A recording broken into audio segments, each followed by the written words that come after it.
reaction. Now we get the reaction. Wout Van Aert, seated power, seated attack. We wondered how he was. He's looking good, Matt. He's advancing.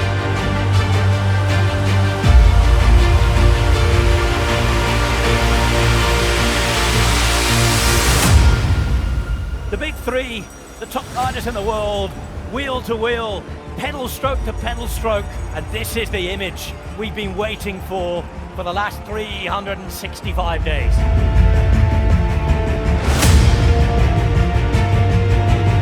And now Mathieu van der Poel decides to go, and that is his kind of acceleration. Wout van Aert's in trouble though. Wout van Aert is in trouble. Pogačar can power away. Tadej Pogačar repeats the feat. He's going again. He's landed a left jab. Is this to be the right hook? Devastating turn of speed by Tadej Pogačar. That is absolutely incredible.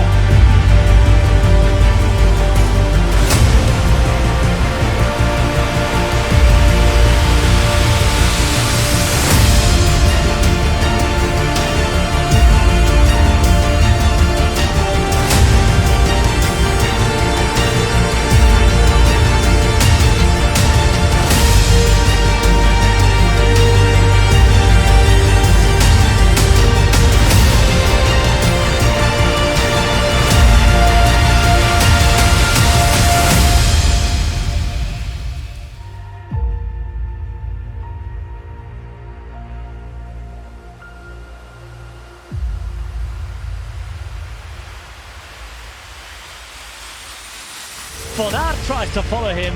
Pogačar turns up for business. It's chaos going uphill from the station on those rattly cobbles.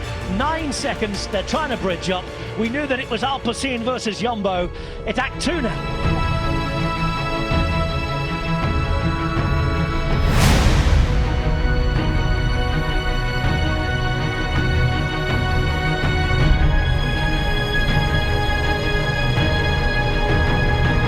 400 of the hardest meters in professional cycling, and here comes the best climber of the lot.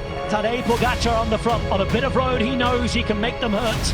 He can make it hard. It's Pogačar in the gutter, Van der Poel on his wheel. 400 meters up to 20%, and we have the famous four breaking away from those who are passengers.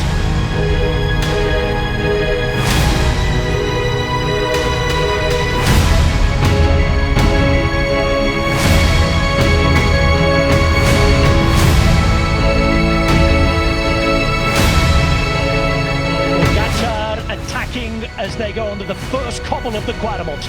Out goes Verhoeydonk again. Backwards follows him Cal, and it's Tadej Pogačar here at the front, taking it to the top two cobbled racers on their very own terrain.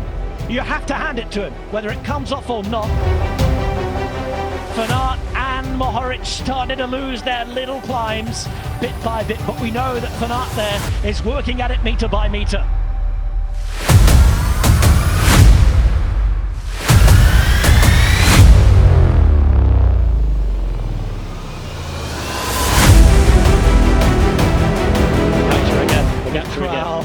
And Verhoeydonk who was there, and this is brilliant. It just goes and goes and goes. And Pogačar is never afraid of putting down the power.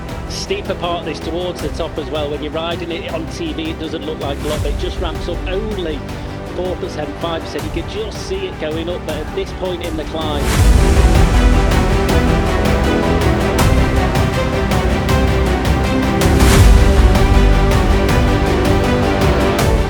Face on Van Aert, it's rare that you see him looking down, and he's almost gasping for the air to get back into his lungs in this part of the dual carriageway.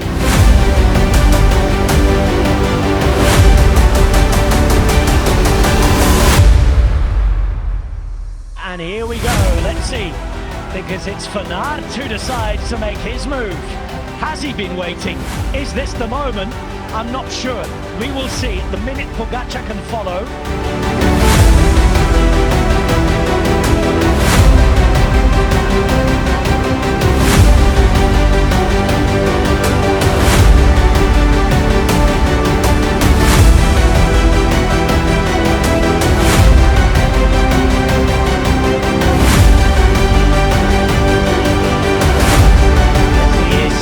He is. And here goes Tadej Pogačar.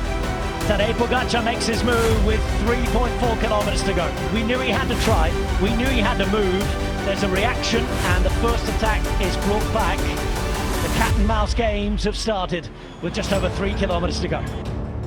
We go to 1.5 kilometers to go, another twist, a left-hand turn this time, and it's Van der Poel leading Van Aert. Pogačar just leaving that room, isn't he? We wait, he goes, he's up onto the pedals, and he moves. Left of the road this time, they have to react to a second time. Van der Poel tries to get there, he's on the wheel, Pogačar sits down, he knows he's unable to wriggle away for a second time.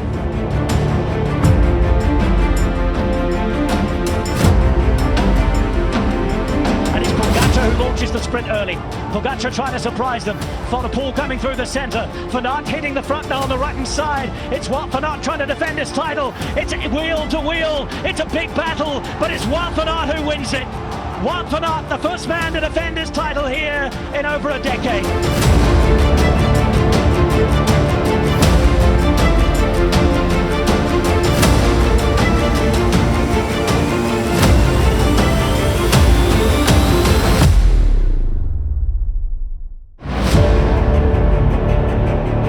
Just under 2.5 kilometers to the top of the Poggio, and Pogačar was powering his way up.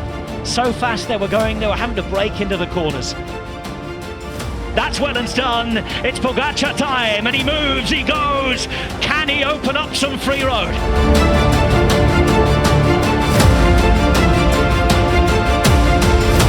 It's Van der Poel who makes his move. Van Aert is the one struggling. Pogačar's trying to respond, and Mathieu Van der Poel is having one of those days.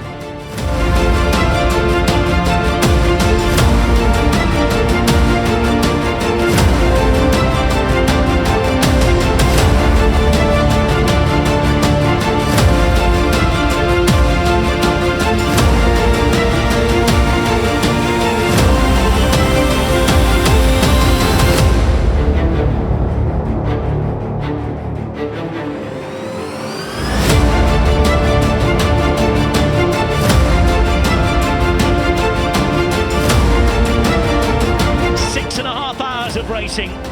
Van der Poel last year became the first Dutchman to step on the podium since Frans Maassen in 1989. It's now been nearly 4 decades since a Dutchman won San Remo, and Mathieu Van der Poel is going to do exactly what his grandfather did in the 1960s. Mathieu Van der Poel is a monuments man again. Mathieu Van der Poel is a Milano-San Remo winner.